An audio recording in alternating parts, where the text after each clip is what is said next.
Right, question 1 is about simplifying this cert. Okay, so to do that, we want to try and find two numbers that you multiply together that give you 180, but one of the numbers you can take a square root of and it gives you a whole number. So a lot of it's trial and error, so we can say 2 times 90.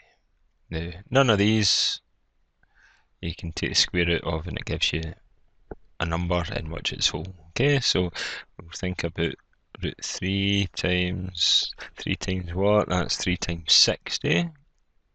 Again, that one won't work. What about root 4 times, that is 45. Can't take the square root, well, we could take the square root of that one, so that's a possibility. What about root 5 times, so it's 5 times 36 is 180. And what we've got, well, if we can take the square root of 36, that gives you 6. So you end up having that's root 5 times 6. And we can just rewrite that up here. So that's simplify to root 5 times 6. Okay, although you could take the square root of that would give you 2. We still then have to think about 2 root 45. There must be a way of even simplifying it more. So that's answer, takes you down to there, and then obviously you want to have the number in front of the cert. Right, now if I go on to question number 2, okay, so I'll just do that down here. Right, so question number 2, and that is wanting you to simplify this, so that's x to the power of 3 times x to the power of 8, and then you put that over x to the power of 9. Now if you look at the top, okay, x to the power of 3 times x to the power of 9, that's equivalent, what you do is you add indices, right? Okay, and that's x to the power of 9, so that gives you x to the power of 11, divide that by x to the power of 9, and for that, if you're dividing, you subtract them, so that will then give you x squared.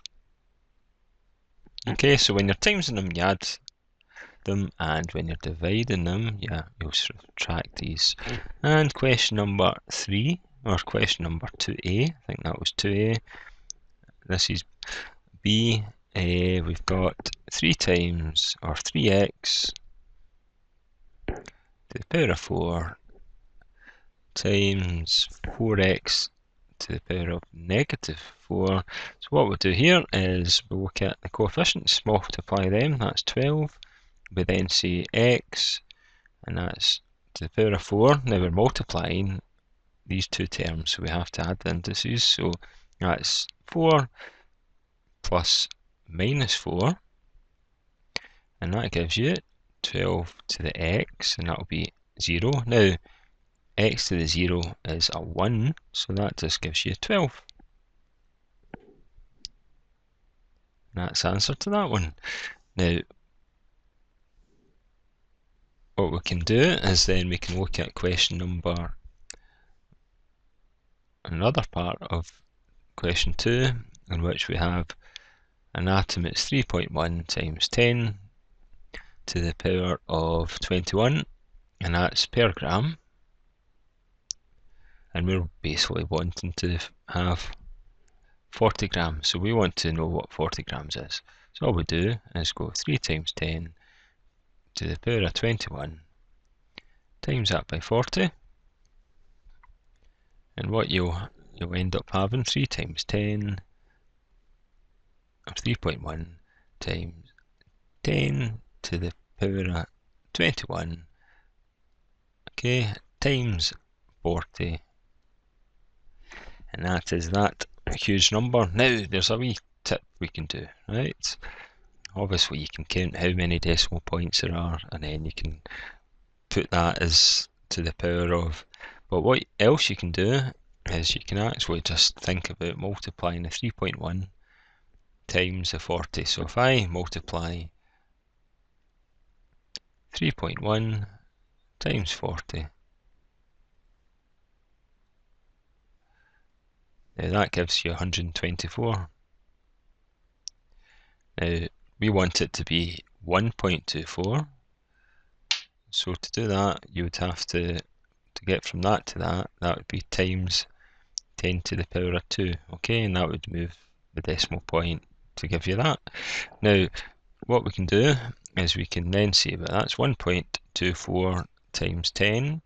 If we then add this 2 to this 21, we would then get it's to the power of 23.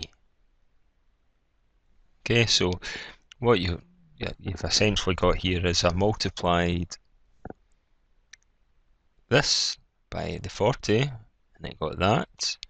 I then wrote this using scientific notation, so it had to be 1.24 times, because remember scientific notation, you've got one number before the decimal point, and then you think of, well, that decimal point has to go 2 places. Okay, so that's why it's to the power of 2, and then you can essentially just take that and just add it to that, and that gives you your final answer.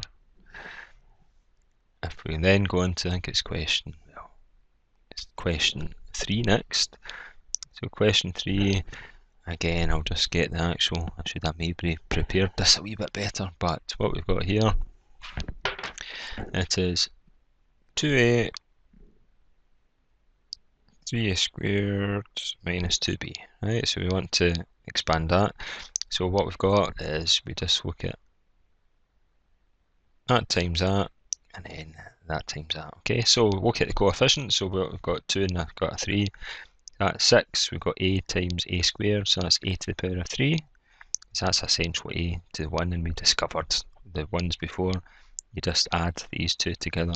And then we go minus 2 times minus 2, that's your 4 there, or your minus 4, and we look at, and that's a times your b, so that's ab.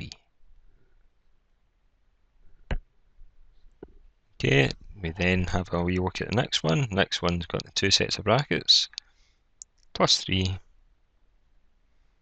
and that's 3x minus 1. And all we're doing here is we're just looking at multiplying that to there. So that is going to be, that's 6x squared, and then we'll multiply, that'll be minus 2x, that'll be plus 9x, and then that's minus 3. Okay, so that was the last one's minus 3. So what we end up, we just have to tidy this up. So that would be minus 2x plus 9x, so that's going to be plus 7x, and then that is minus 3. Okay, so that's your answer to the other one. So that was that one up there, and that's this one down here. If we then have a wee look at question 4, question 4 is all about factorising. So you've got a squared plus 3ab. So what we need to do is we then need to think about, well, both of these have an a, so we take an a out and then open the brackets. So a times what gives you a squared? Well, a times a gives you a squared, plus a times what gives you 3ab, so essentially it's a times 3b, and then that's that answer. We then have a wee look at the next one, is x squared minus 9. So the wee tip there is they're going to be x, and then you take the square root of this term, which is 3. So you've got a 3 here, and we've got a 3 here, and then we just have a plus and a minus. Okay, now if you actually multiplied all this out again, it should give you that. So that's, if you've got time, it's always worth checking that. And here we go. So that was A, that was B, this one's C, and what we've got is it's y squared plus y minus 12, and that's 2 sets of brackets. So y times y gives you the y squared. We need to think of 2 numbers that you can multiply that gives you 12, and there's a difference of 1, so that should hopefully say, well, 3 and 4, so put a 4 here, put a 3 here. We want to add the terms together and it'll give you a plus y, so, and there has to be a minus somewhere, because two minuses make a positive, but a minus times a positive makes a minus. So what we've got here is, if I put that a positive, plus 4 minus 3 gives you a positive 1. Okay, so that's why that's the answer for that one. Right, we'll see if we can, we'll just do question 5 as well. So question 5, this is to do with complete the square. Right, so we're wanting it in form of x plus p squared plus q. Right, so what we've got here is we start it in the form that we're going to finish it with. We look at this and we divide it by 2, so that gives you 3.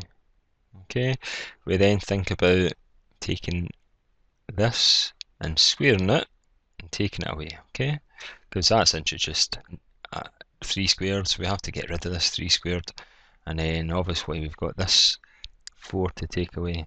So what we've now got is x plus 3 squared minus 9 minus 4, and we can do one more to tidy up, and that's minus 13. And that's question 5. If I then have a wee look at question 6. Hey, so question 6, what's this one? So you have simplest form, 2x minus 1, 3x minus 2 squared. I probably won't do all these questions since the homework's not actually due until Monday. I can add to it anyway. Right, so what we've got here is we'll just keep that 2x minus 1, but we can certainly expand this because 3x minus 2 squared is just 3x minus 2 times 3x minus 2. So if we do 3x minus 2 times 3x minus 2, and that all goes under 3x minus 2. Hopefully you'll see that we can now change a different colour. We can just get rid of one of these and get rid of one of these, and that is, in the simplest form, is just 2x minus 1, that's 3x minus 2. We then can go to question 7. Right, so question 7 is your fraction, so if I just have a wee quick look, so that's basically 5 over x plus 5 over y. So what we do with this is we times these two together, and then we multiply that, and then multiply that together. Okay, now to actually see it working, that's 5 times y is, no, it's 5y plus 5x, and that is over xy. Now for multiplying these algebraic fractions, so we've got one in which is 8 over p, and that's times 4 over q. All we're doing there is we're just timesing that by that, and that by that. So we end up with 32 over pq. Okay, and I think, so that was question 7. Okay, so we'll just do question 8, and we'll call it a night. Right, so question 8 is, you've got a line, there's a coordinate there, 4 minus 9, you've got another one, q, and that's 8 minus 1, and we're wanting to try and, as my voice goes, we're wanting to actually try and do, that's x1, that's y1, that's x2, and that's y2, and what we've got is that to work out the gradient, x2 minus x1, so x2 minus y1 over x2 minus x1, so we just plug them in. Right, so what we've got is minus 9, subtract minus 1, and then that one is 8 minus 4, and then so minus 1, minus 9, minus 1, that's minus 9 plus 1, so that's minus 8. That is 8 minus 4 is 4, so we've ended up with a gradient of minus 2. Right, and I've made a mistake. Right, so let's rewrite this again. So it's minus 1 minus minus 9. Right, so I made that wee mistake. That's what happens when you rush it. So that's minus 1 plus 8, so that's positive 8. That's still 4, and that's plus 2. So that is a load of rubbish. Okay, but that's your gradient there, right? And that's quite a common wee question.